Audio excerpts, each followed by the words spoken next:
엘리야는요, 제단에다가 재물 차려놓고, 나무 위에다 재물 차려놓고, 그 다음에 물 바켓으로다 팍 부어버렸어요. 그냥 물이 철철철철 넘쳐요.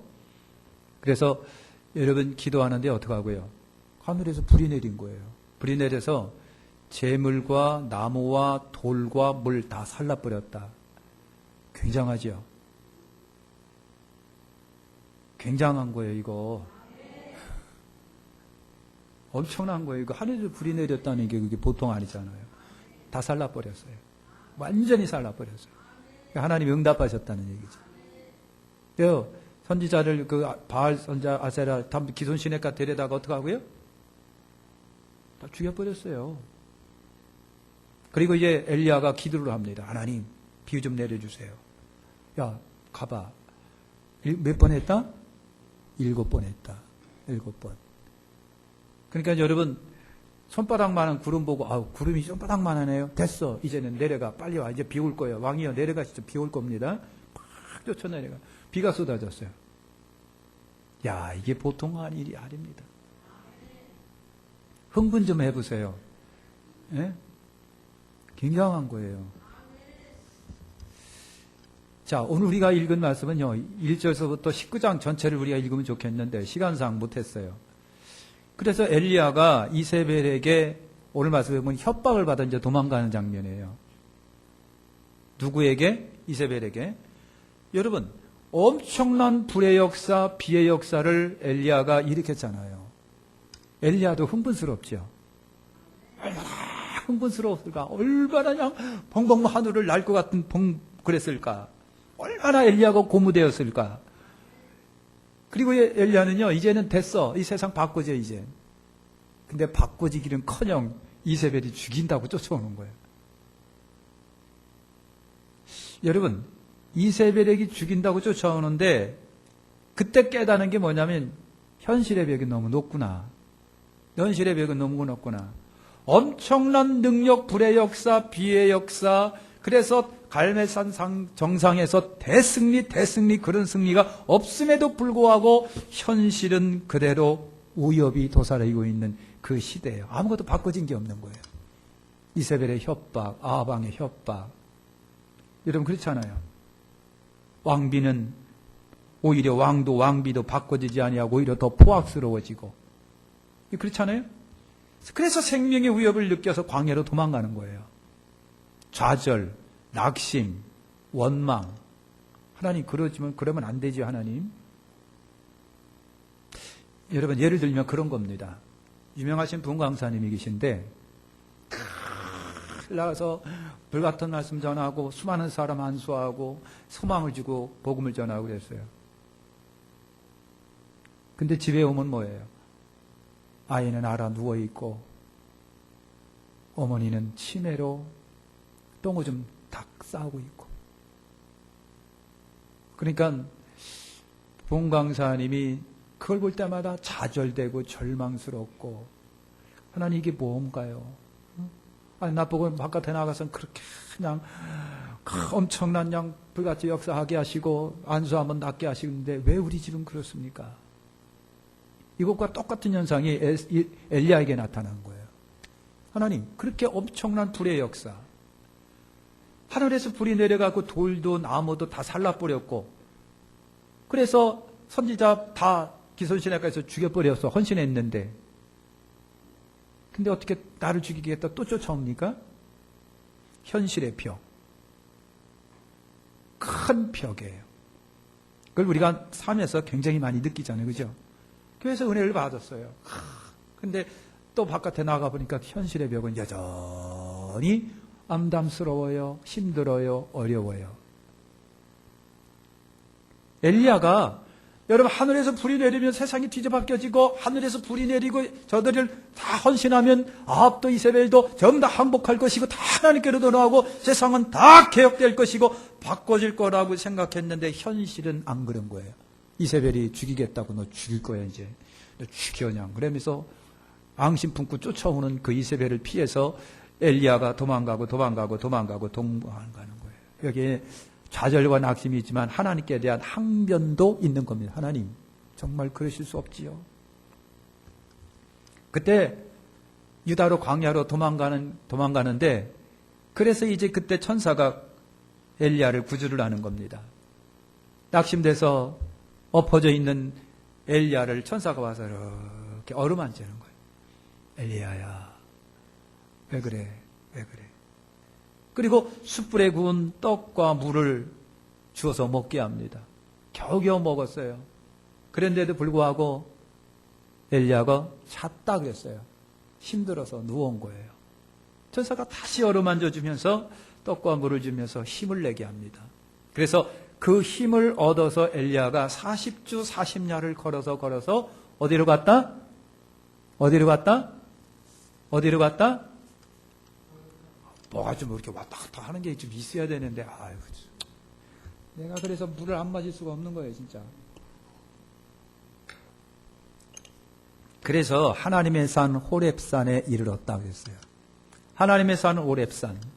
여러분, 40주야를 걸어서 호렙산 굴에 숨어들었는데 이때 하나님이 엘리야를 찾아서 하신 얘기가 그거예요. 엘리야야, 어찌 네가 여기 있냐? 그랬어요. 엘리야야, 네가 어찌 여기 있는데? 여러분, 엘리야야, 어찌 여기 있느냐라고 하는 이 말씀 뉘앙스는 그거예요. 어찌 엘리야야, 너 선지자면서 넌 이스라엘이 있어야 되는데 그때 왜 거기를 떠났니? 왜 사명을 버리고 여기 와 있는데? 라고 하는 주님의 그 말씀이에요. 그 말씀이에요. 여러분, 하나님이 도구로 쓰임받아야 할 엘리야인데, 하나님이 하시라는 대로 해야 될 엘리야인데, 내가 어떻게 여기 와 있는데? 왜 엉뚱한 자리에 앉아 있는데? 라고 하는 하나님의 음성입니다. 선지자로서 하나님이 하시라고 하는 대로 해야 할 엘리야가 지금 그 자리를 떠나서 무한히 도망가는 거예요. 엘리야가 대답을 합니다. 하나님, 그가 대답하되 내가 만군의 하나님 여호와를 위하여 열심히 특심히 오니 이는 이스라엘 자손이 주의 언약을 버리고 주의 단을 헐며 칼로 주의 선지자를 죽여 싸우며 오직 나만 남았거늘 저희가 내 생명을 찾아 취하리 하나이다 그랬어요. 여러분, 갈멜산 산상에서 엄청난 영적 대전쟁에서 대승을 거두었음에도 불구하고 현실은 더 암담스러워요. 오히려 자기는 죽이겠다고 쫓아오는 무리들에게 쫓겨서 도망가기 바쁘고 아무도 자기 주변에는 없어요. 나만 홀로 남았나이다. 나만 홀로 남았나이다.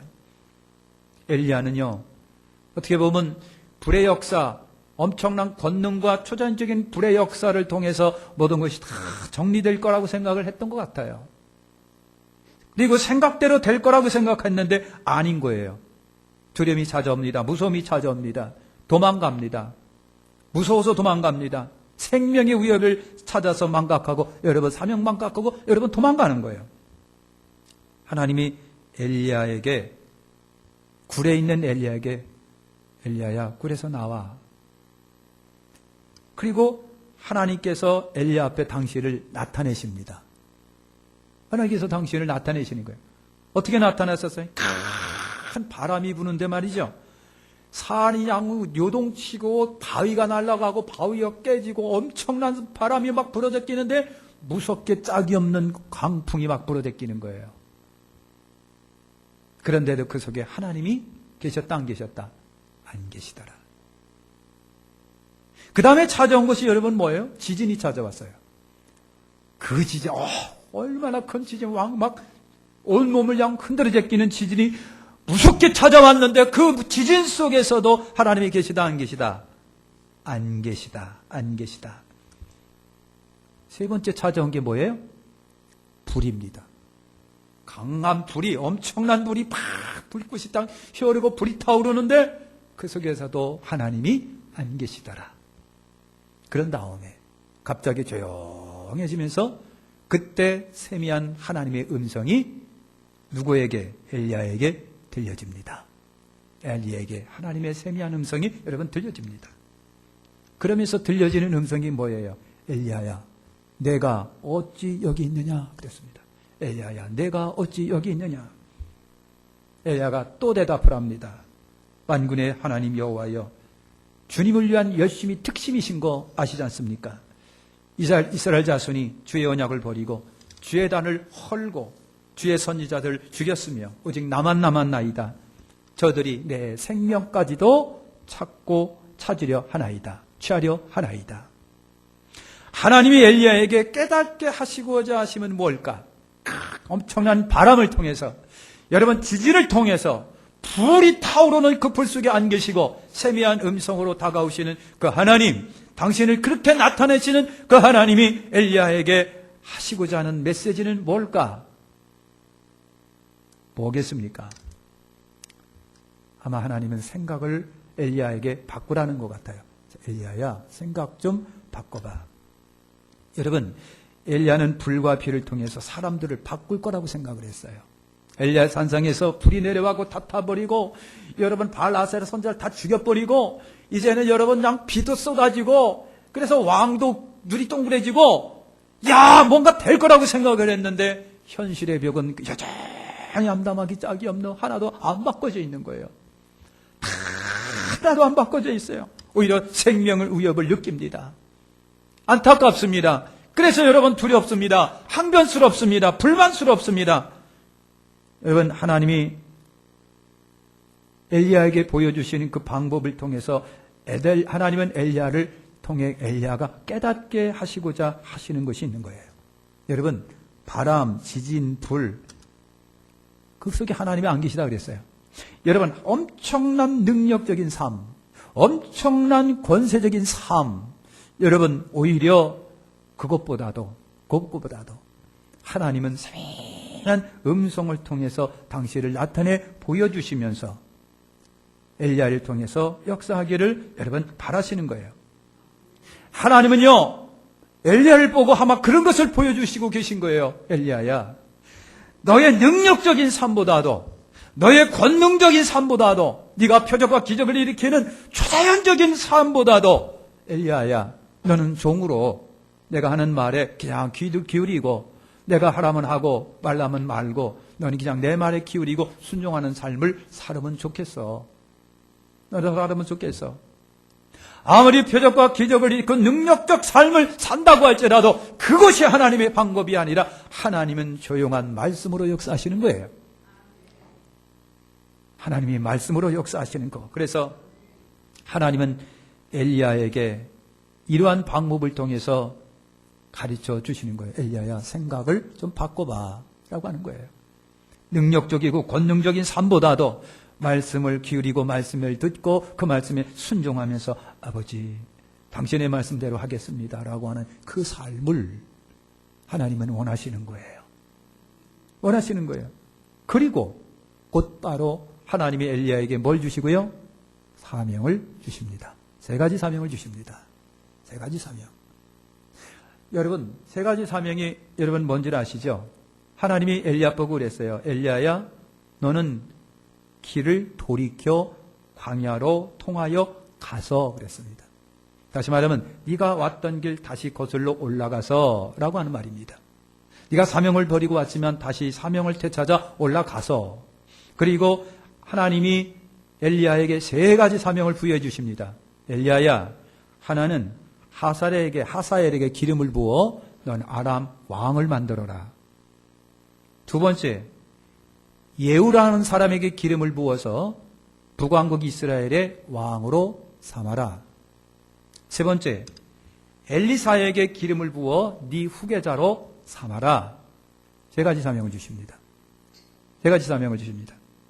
여러분, 가만히 생각을 해보세요. 엘리야가 불, 비, 초자연적인 능력, 권능의 역사, 여러분 이런 것을 가지고 자기가 뭔가 한번 이스라엘을 바꿀 거라고 생각하고 흥분해 떠 있었다가 안 되어 좌절됩니다.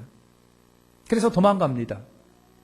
근데 하나님은요, 엘리야에게 3가지 사명을 부여해 주십니다. 너는 내가 한 말을 따라 순종하기만 하면 돼. 그러니까 가서 하사엘에게 기름을 부어 아람 왕으로 삼고, 예후에게 기름을 부어 이스라엘 왕으로 삼고, 엘리사에게 기름을 부어 네 후계자로 삼아라 라고 하는 말씀을 주십니다. 여러분, 하나님이 주신 사명은요, 3가지는요 중요합니다. 앞으로 아합과 이세벨 왕가를 심판하는 도구들입니다. 아람 왕, 그 다음에 예후, 그 다음에 엘리사. 이 3 사람은요, 북왕국 이스라엘을 심판하며 아합과 이세벨을 심판하는 하나님의 도구입니다. 하나님은 그렇게 역사를 하는 것이지 엄청난 권세와 능력으로 초자연적으로 불을 내리고 비를 내리고 해갖고 막 그래서 역사하시는 하나님이 아니라 하나님은 말씀으로 역사하시는 하나님이에요. 오늘 우리는 그 하나님의 말씀에 순종하는 거예요. 여러분, 왕을 심판하거나 나라를 심판하는 것은 하나님이 하실 일이에요. 하나님이 하실 일이에요. 여러분, 아람 왕이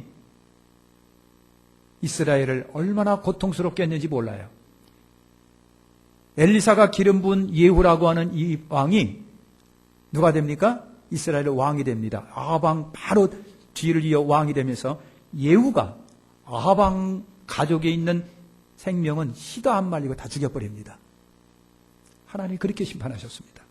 그리고 엘리사를 통해서 하나님이 아합 왕가를 또 심판하십니다. 하나님은 그렇게 하시는 거예요. 엘리야는 하나님의 역사의 방법을 잘 모르고 있는 겁니다. 하나님은 그렇게 역사하십니다. 하나님은 순리로 역사하십니다. 순리대로 물 흐르듯. 하나님이 어느 날 갑자기 때려부셔서 심판하시는 것이 아니라 그런 것이 아니라 말이죠. 하나님은 순리대로 그리고 말씀대로. 엘리야는 여러 불에 내려가지고 엄청난 역사 속에 모든 사람을 다 엎어버리고 다 할 것, 그래서 그것을 통해서 나라가 개혁될 것이라고 생각했지만 하나님이 그것이 아니라 조용한 말씀 가운데 말씀으로 순리대로 역사하시는 거예요. 엘리야가 그 이후로 여러분 엘리사를 찾아가서 밭 깔고 있는 엘리사를 찾아가서 그에게 옷을 탁 던집니까? 그랬더니 그 엘리사가 그 옷을 딱 받아갖고 뒤따르기 시작합니다. 그리고 엘리사가 엘리야를 뒤를 이어서 여러분 선지자 역할을 다 감당합니다. 오늘 마치겠습니다. 능력의 생활보다도 오늘 저나 여러분이나 꼭 해야 할 것이 있습니다. 그건 뭐예요? 말씀의 순종입니다. 말씀에 따라서 움직이는 거예요. 그죠? 하나님께서. 근데 하나님의 방법이 그래. 엘리야야, 너는 갈멜산 산상에서 엄청난 능력과 권능으로 이스라엘 뒤집어 엎어가고 개혁하려고 하는 마음을 갖고 있구나. 근데 그게 아니야. 너는 그냥 순종만 해. 내가 할 거니까. 그래서 하나님의 방법이 뭡니까? 아람 왕을 세우고 예후를 세우고 엘리사를 세우는 거예요. 그리고 하나는 어떻게 하고요? 그들을 통해서 이스라엘과 아합 왕가를 심판하시는 거예요. 자연적으로, 순리적으로. 아멘. 여러분, 자기 방식이 아니라 하나님의 방식이에요. 우리가 할 수 있는 것은 여러분 그 하나님의 말씀을 듣고 귀담아 듣고 아멘하여 순종하는 겁니다. 기도하겠습니다.